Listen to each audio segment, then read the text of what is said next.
announcer on 97 Rock. We did not play local artists in our town, and so the station put together an album. Yes, boys and girls, they were albums back then. It was the 97 Rock Local Musicians album, and I played a lot of it, but there was just no better music on any of our albums than the songs that this man here put together. The ASG band was my favorite, and I said that every time I played it, and any time I had the chance, both publicly, out playing at the bars, and also on the air. I lost track of Mr. Syms, and what is this, 40 years later, we find each other on Facebook. Oh. We look fabulous, don't we? Absolutely. You haven't changed a bit. Nope.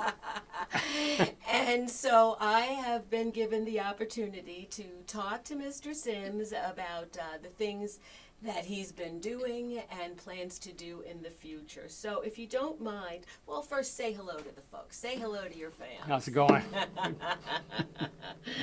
All right. So I find out that you live very close to me. Have you lived in Lackawanna your entire life, or have you traveled and lived in France and Portugal and Spain? I lived in England until they kicked me out. Yeah, back in 1970. Oh, yeah. Nothing like getting kicked out of a whole country, sir. Yeah, it wasn't anything I did wrong. Just I couldn't get my visa extended, and when I went to their immigration office, the they said no. woman that took care of me gave me a real hard time, and I'm a street guy, so if you get in my face, I'm going to get back in yours. So didn't go well. So tell me something about the beginning. I think I heard you say that you decided to play music in 1965. Were you 10? I was 10 in 1965. I started in September of 65. I just turned 13. Okay, so you're a little older than I am. So tell me, did you sense that you loved music, or did you want to take an instrument, or did you just want to pick up girls? All of the above. Okay, then. My older brother was in a band, and there was a guitar player in the band named Johnny Walker. And Johnny Walker was the coolest guy I ever saw, and I wanted to be like him. And so women followed him wherever he went, and there you go. Bingo. And I sense that nobody had to make you take, like your mother didn't force you to take music lessons. Did you do this by yourself? You were driven. This was in my hand like 3 hours a day at least, and to the point where I had forgotten about this, but a friend of mine told me he walked up to me in the middle of August and I was wearing gloves. And he asked me why, and I took them off, and my fingers were bleeding because I practiced that hard. So, yeah, kind of fanatical, yeah. But yeah, that's really something. All right. Well, my impression of you is that you seem to be something of a Renaissance man. You are incredibly intelligent and well-educated. You are incredibly sensitive to the human condition and people in general. You seem to be something of a poet. You seem also to be a very deep thinker. So then you became an accountant. But what it said, I think, earlier, I think I read somewhere where it was a bitter choice. What happened with accounting? Did you hate it? Were you successful? I got married, it was my second marriage in 1980, and I wanted a marketable skill. So when we put ASC together, we said, look, we're going to act like we're rich. We're only going to play when it counts. We're not going to be the once-a-week bar band group. So I said, I need a marketable skill. So I went for accounting. Plus, did you hate it? No, I actually liked accounting. It's an honorable profession, but I had a problem with corporate ass kissers, and that's not me. And so I saw that was part of the job, and I'm like, I'm not doing that. So there were times where I'd have to make a decision that was based on conscience and not following the corporate line if it was wrong. And so I just said, it's an interesting skill, but not the most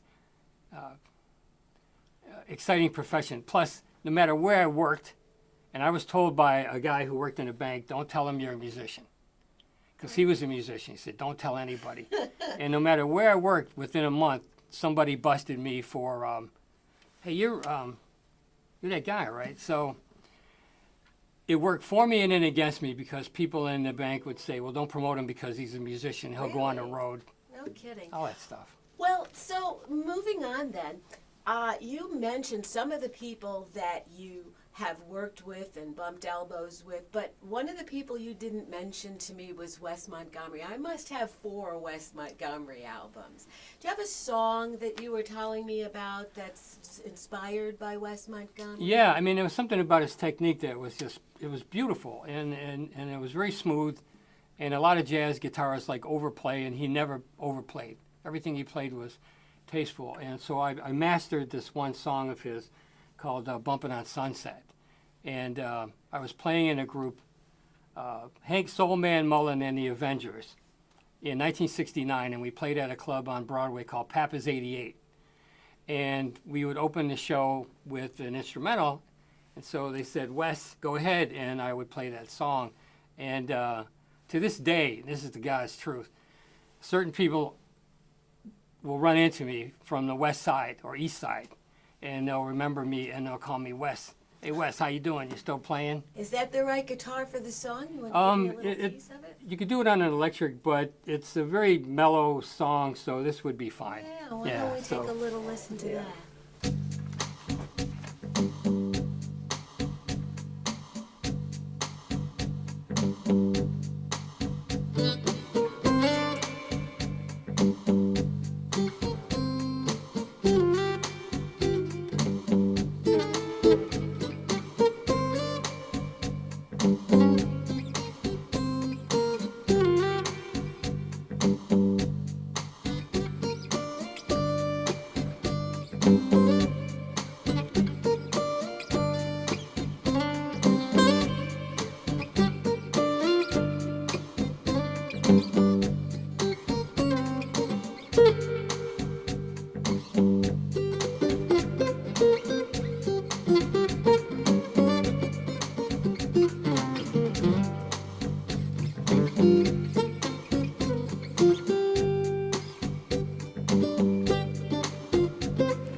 I will be clapping. All I can think of is get every CD that he has. Yeah, he also... He would, No, your music. Oh, I have okay. Wes Montgomery. He's long gone. Well, I used the technique in songs that I wrote too, so that's a good that's thing. what I'm saying. I want every one of your albums. I want to listen all the time. So let's talk about some of the other people that you have encountered.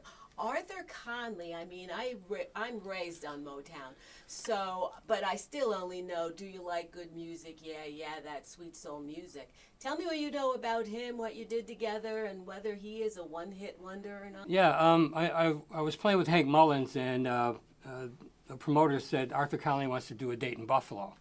So I said, great, we get to play with him, and then I got to meet him, and you know, this is the first like major hit maker I met, and I'm like, I don't know, 17 years old. Oh, wow. And rather than try to be cool, I'm like, I got all your records, and I'm like, oh God, you know. So Means something. he just said, Sweet Soul Music, Funky Street. I said, yeah, I got it. He said, great.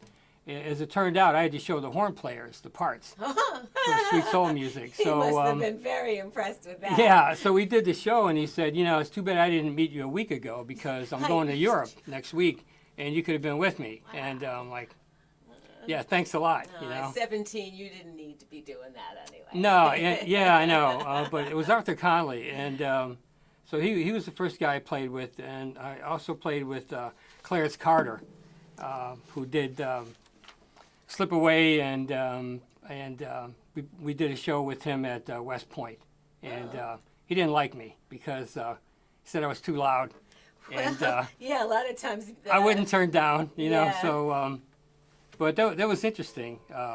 His manager was Otis Redding's brother. Oh. Now this was after Otis had already died, so this guy walks out on stage, and we're all like, Oh my God! It's "Oh, Otis. yeah!" But it was a good experience.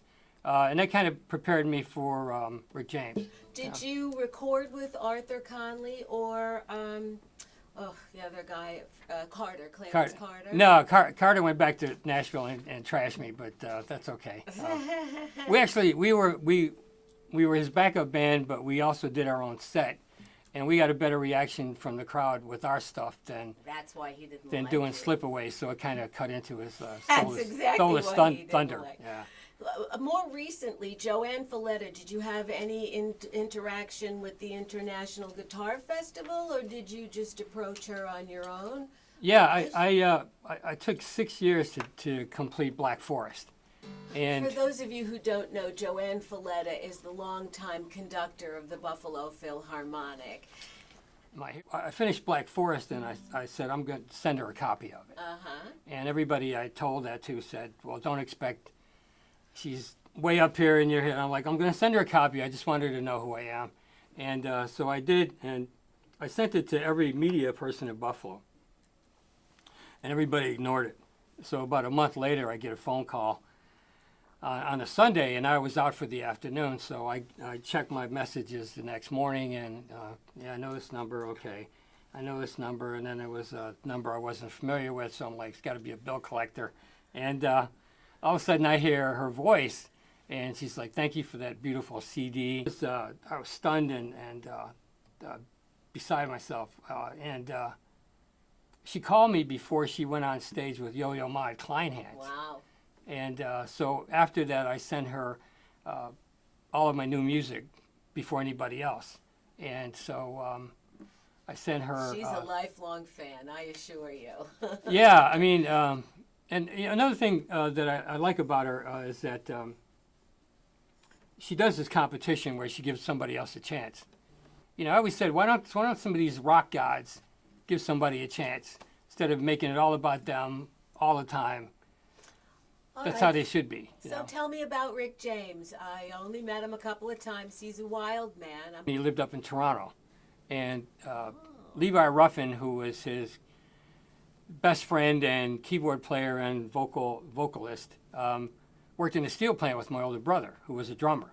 Oh, wow. So we were playing with, backing up Levi's singing group, and we were playing at the Montebello Inn in St. Catharines. And Rick came in.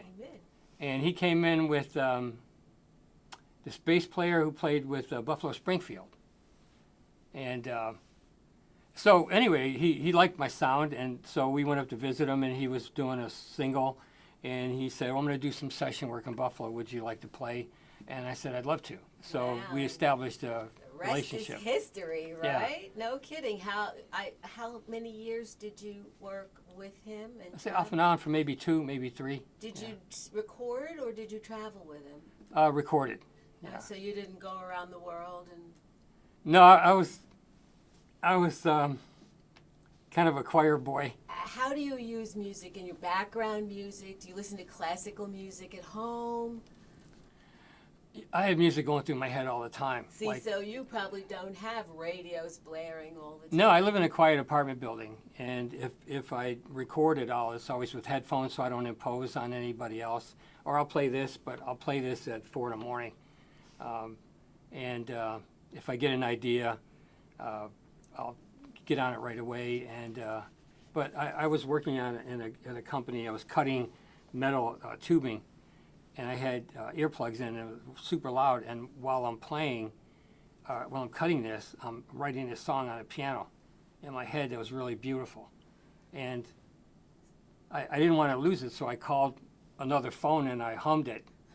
But even with all this stuff going on and noise and people yelling, and in my head, I wrote this beautiful melody. And I think it was a desire to create a better world.